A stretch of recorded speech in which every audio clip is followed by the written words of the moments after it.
Please आप चतरानी साहब देखे जी, आपके लीडर को अभी दे रहे हैं ना, इस तरह नहीं करती जी। नो प्लीज, नहीं जी राणा सनाउल्लाह साहब, ये इस तरह नहीं होगा चतरानी साहब। शुक्रिया जनाब स्पीकर। जनाब स्पीकर, ये इस वक्त तकरीबन 7:56 है। मैं जैसा से आपसे वादा हुआ, मैं विद इन 15 मिनट्स जो है अपनी बात को कंक्लूड कर लूंगा। जनाब स्पीकर, परवेज खटक साहब ने भी बात की है और नूरुल हक साहब वजीर मजहबी अमूर, उन्होंने भी जो है वो बात की है मुआहदे के हवाले से भी। ये 3 दिन 31 अक्टूबर को सुप्रीम कोर्ट का फैसला आया और फैसला आने के बाद जो है वो लॉ एंड ऑर्डर की सूरत हाल खराब हुई। उसके बाद अगले दिन 1 नवंबर को और फिर 2 नवंबर को जुम्मतुल मुबारक के दिन जो सूरत हाल हुई वो सबके सामने है। अब इन 3 दिनों में आप इस हुकूमत का जो है वो रवैया देखें कि हर मौके के ऊपर इन्होंने मामलात को डील करने के लिए, हैंडल करने के लिए किस किस्म का जो है वो रवैया अपनाया, किस किस्म की गैर संजीदगी। और इस तरह से लगता है कि ये हुकूमत है या ये कोई निजाम, सिक्के का निजाम जो है वो कायम हुआ है, या ये कोई तमाशा है। पहले दिन सबसे पहले जो मौक़िफ़ आया हुकूमत की तरफ से वो वजीर आज़म साहब की जो है वो तकरीर है। और जनाब स्पीकर, इन मामलात को बड़ी ही संजीदगी के साथ हैंडल करना, डील करना वाइजली इसलिए भी जरूरी है कि इससे पहले ये मिसालें मौजूद हैं कि एक मस्जिद में नमाज पढ़ाने वाला मौलवी जो है वो किस तरह से जो है वो सफर तय करता हुआ महीनों और सालों में जो है वो मुल्ला उमर बन जाता है। किस तरह से मौलवी फजलुल्लाह जो एक चेयर लिफ्ट का ऑपरेटर था, मालिक भी नहीं था, ऑपरेटर था 3000 रुपए महीने पे, और किस तरह से वो फिर मौलवी फजलुल्लाह बनता है। ये तो थी उस सूबे की बात या उस इलाके की बात कि जिस इलाके की आबादी जो है वो कोई 2 मिलियन या 2.5 मिलियन है। पूरे सूबे की आबादी 2 करोड़ के करीब है।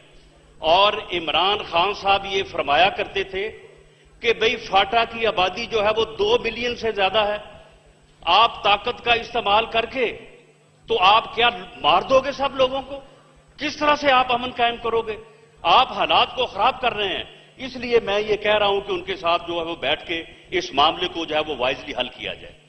आज हुकूमत क्या कर रही है जनाब स्पीकर, अगर इस चीज को सीरियसली ना देखा गया और यही गैर संजीदा रवैया जो है वो बदस्तूर रहा जो 3 दिनों में रहा है, जिसकी मैं मुख्तसरन जो है वो निशानदेही करूंगा, तो जनाब स्पीकर, पंजाब जो है ये 11 करोड़ लोगों का सूबा है और ये सेंट्रल पंजाब जो है ये 6.5-7 करोड़ नफूस है।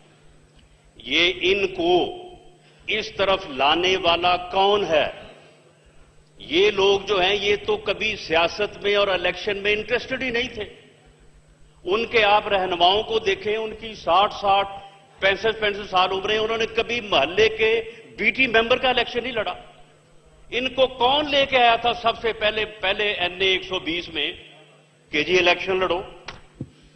वजह क्या थी?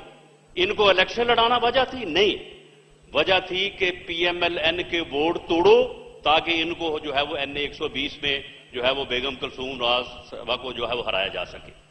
और उसके बाद फिर अब किसने हर हलके में इनको कैंडिडेट इनसे फील्ड करवाए और एक मोहतात अंदाजे के मुताबिक कोई 22-25 लाख वोट इन्होंने लिए हैं और हर सूबाई और कौमी हलके में जनाब स्पीकर उनका नेटवर्क है।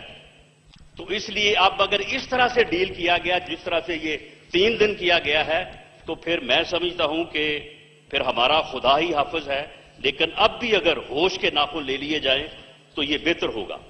जनाब स्पीकर, पहला मौक़िफ़ हुकूमत का वज़ीर आज़म साहब की तकरीर है और इसका प्रिंट मेरे सामने है। ये टोटल कोई 5-7 मिनट की तकरीर है।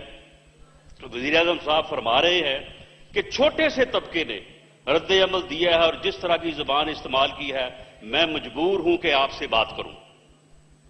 जजेस ने जो फैसला दिया है वो आइन के मुताबिक है, जहां जिस तरह की जुबान इस्तेमाल की गई है और कहा गया है कि जजेस वाजिबुल कत्ल हैं और फौज को कहा गया है कि आर्मी चीफ गैर मुस्लिम है और उनके खिलाफ बगावत करो।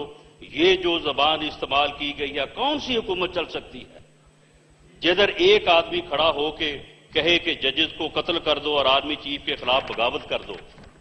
मुल्क रोक देंगे, ये सड़कें ब्लॉक कर रहे हैं और इस तरह मुल्क रुक जाएगा, मजदूरों का रोजगार खत्म हो जाएगा। सुभान अल्लाह। जनाब स्पीकर, उस दिन पूरी कौम ने जो है ये भी सुना और साथ ही एक वीडियो और चल रही थी कि मैं पूरा मुल्क बंद कर दूंगा, पूरा मुल्क रोक दूंगा। जनाब स्पीकर, उन्होंने ये भी फरमाया कि कोई तोड़फोड़ नहीं करने देंगे, कोई ट्रैफिक नहीं रुकने देंगे। कहा गया कि बड़ी स्ट्रेंथ, बड़ी मजबूत और बड़ी जबरदस्त तकरीर की है, बहुत बहादुरी का मुजाहरा किया है। उसके बाद जनाब स्पीकर, अगले दिन जब यहां पे बात हुई, परवेज खटक साहब ने फरमाया कि हम अपोजिशन लीडर के पास गए थे, मैं भी उस मीटिंग में मौजूद था, शाहद खाकान अब्बासी साहब, एहसन इकबाल साहब, हम सब थे। वहां पे दो टोक अंदाज में बात हुई कि इनके 3 धरने जो हैं वो बड़े थे। हमने हमारे इल्म के मुताबिक रावलपिंडी में जो है वो फैजाबाद वाला और लाहौर में मार रोड के ऊपर जो है वो फैसल चौक। लेकिन वजीर इतलात फवाद चौधरी साहब ने इजाफा किया, उन्होंने कहा जी नहीं 3 है। उन्होंने कहा कि कराची का भी बड़ा है। वहां पे ये बात हुई कि इन 3 धरनों के ऊपर जहां पे तादाद ज्यादा है वहां पे ताकत का इस्तेमाल नहीं करना चाहिए। ये जनाब स्पीकर हमारा एक्सपीरियंस भी था। इससे पहले जब भी ये धरने जो हैं ये तकरीबन 1 साल हमने जो है वो इस मुसीबत को, इस मुश्किल को भुगता है और उस वक्त इस मुसीबत को बढ़ाने में, इसको उभारने में जो है वो ये हमारे भाई जो है वो ये उनके शाना बिशाना होते थे। उनके लिए जो है वो तकारीर भी करते थे और उनके लिए खाना भी लेके जाते थे, उनको जो है वो फैसिलिटेट भी करते थे और कुछ और मुख्तदर कुव्वतें भी थी जो वो भी उस सारे मामले में, सारे अमल में शामिल थी। जनाब स्पीकर, इसमें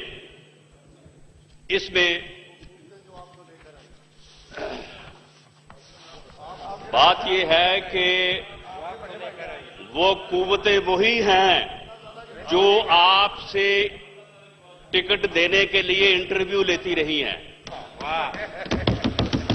वो कुव्वतें वही हैं जिन्होंने जनूबी पंजाब में एक जथा बनाया, उस जथे को जनूबी पंजाब का नाम दिया और जब देखा कि इस तरह से भी कामयाबी नहीं होगी फिर उस जथे को बनी गाला में लाके पटे पहनवाए।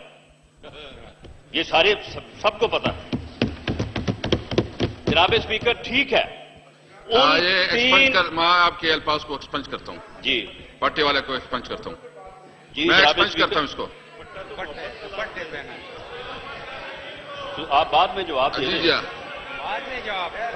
जनाब स्पीकर, इसके ये बाद एक्सपंज हो गई जी, एक्सपंज हो गई।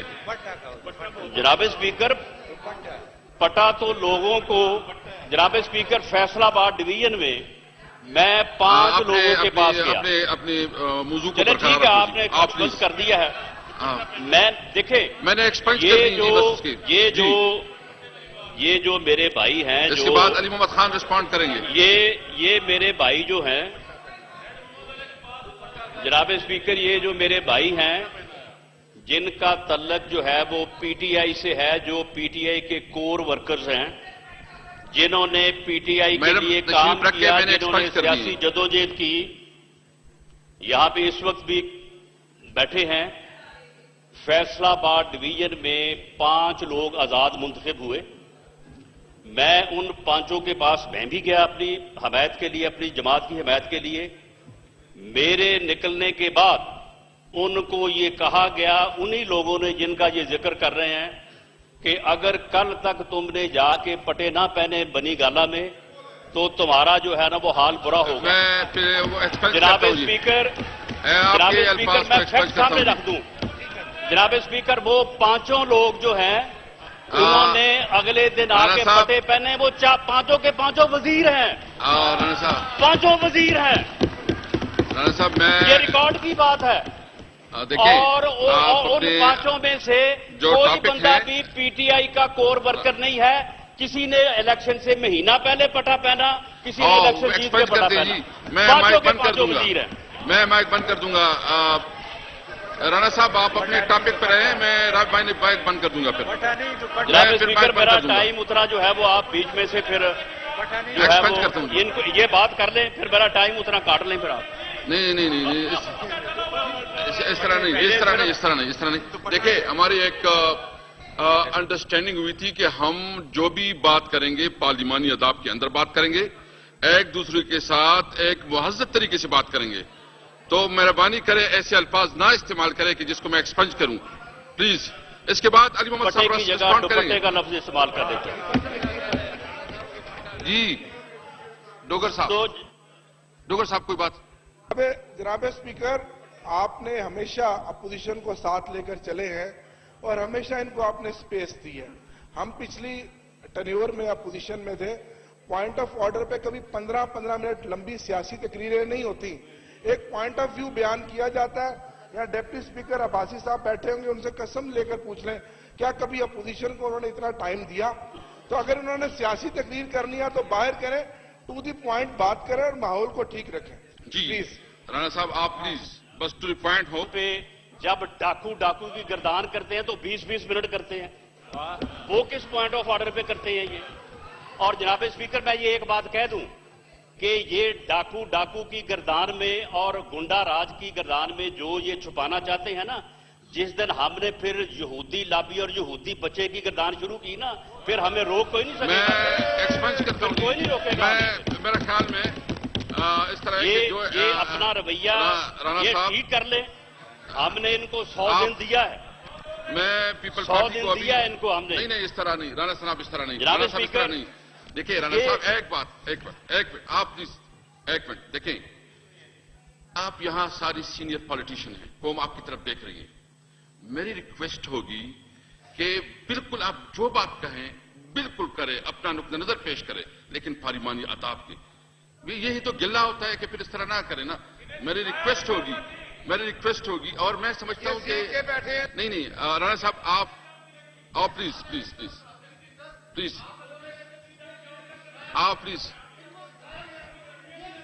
आप प्लीज तशरीफ रखे जी। जरताज लो, चूंकि वो आपकी पॉइंट आ गई। जरताज कुल साहब, एक दो बात जी। अच्छा क्या, चलो वो आप कर लेंगे। जरताज बोलो शुक्र स्पीकर साहब। जी।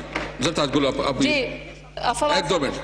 स्पीकर साहब, मैं सिर्फ ये कहना चाहती हूँ कि जब यहाँ पे आप खड़े होकर दूसरों को नसीहतें करते हैं ना, औरतों को गालियां देते हैं, तब ये बात याद रखिए कि किस किस में हौसला होता है कि औरतें इलेक्शन लड़के यहाँ पे खड़े होकर यहाँ पे बात करती हैं, अपने वसाइल के लिए, अपने लोगों के लिए खड़ी होती हैं। यहाँ जब हम इलेक्शन लड़के आते हैं तो 12 के हमें कहते हैं मीडिया वाले, आपने किस कलर के कपड़े पहने हुए, किस ब्रांड के आपने जूते पहने हुए, कहां से आप पर्स खरीद के लाइए, ना जवाब दो तो कहते हैं कि ये बदतमीजी कर रही है।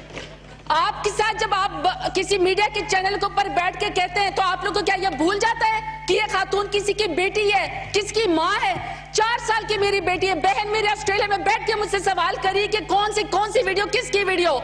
या तो आज आप बताएं कि अगर आपके पास ऑथेंटिक कोई वीडियो है किसी को पर इल्जाम लगाने के लिए, अगर नहीं है वीडियो तो फिर FIA इनको पकड़े, साइबर क्राइम के तहत इनको पकड़ा जाए। यहाँ पे बैठकर हमें ये ना सिखाया जाए कि आप हमें उनसे बैठ के कहते कि आपने पिछले जमाने में क्या किया था। आप तो उम्मत मोहम्मदी हैं, उम्मते मोहम्मदी ने आपको हजरत फातिमा तो ज़हरा की आपको यकीन दिलाई है। जब वो तशरीफ लाया करती थी हुजूर सल्लल्लाहु अलैहि वसल्लम उनकी मोहब्बत और एहतराम में खड़े हो जाया करते थे, अपनी चादर मुबारक बिछा दिया करते थे। आप यहाँ पे खुश हो रहे हैं कि औरत की या किसी की या मर्द की तजलील हुई इज्जत सबकी बराबर है। इसका यह मतलब नहीं है कि हम इलेक्शन लड़के आते हैं हम वल्नरेबल हैं। इस मुल्क और कौम की हजारों बेटियां हैं, 52% में बहुत सारी जरताज गुल होंगी, लेकिन किस किस को यहाँ पे आई है कि वो यहाँ पे आए। आज आपको मौका मिला है क्योंकि हम आसान टारगेट हैं, और जब हम आसान टारगेट होते तो आप आधे उधर खड़े हो जाते हैं, आप उधर खड़े हो जाते हैं कि तुम एंकर पर्सन थे। ये क्या तरीका हुआ? कहते हैं कि तमाम बेटियां बराबर होती हैं, हम यहाँ पे किसी को जवाबदेह होते हैं। जब आपके पास सबूत नहीं होता, जब आपके पास बात नहीं होती, ये सिर्फ कहना कि एक वज़ीर मौसूफ है उनकी हंसी मशहूर है। अब आप मेरी हंसी से भी जलते हैं, मैं आपसे पूछ के हंसूंगी? मैं आपकी ज़हनी गुलाम हो गई हूँ। आपने मुकाबला मेरे ख्याल में इसके ऊपर आप प्रॉपर प्रिविलेज मोशन लेके आए और बिल्कुल हम इसको निपटाएंगे। स्पीकर साहब, मैं सिर्फ आपको ये कहना चाहती हूँ जी, जस्ट 2 minutes, 2 minutes.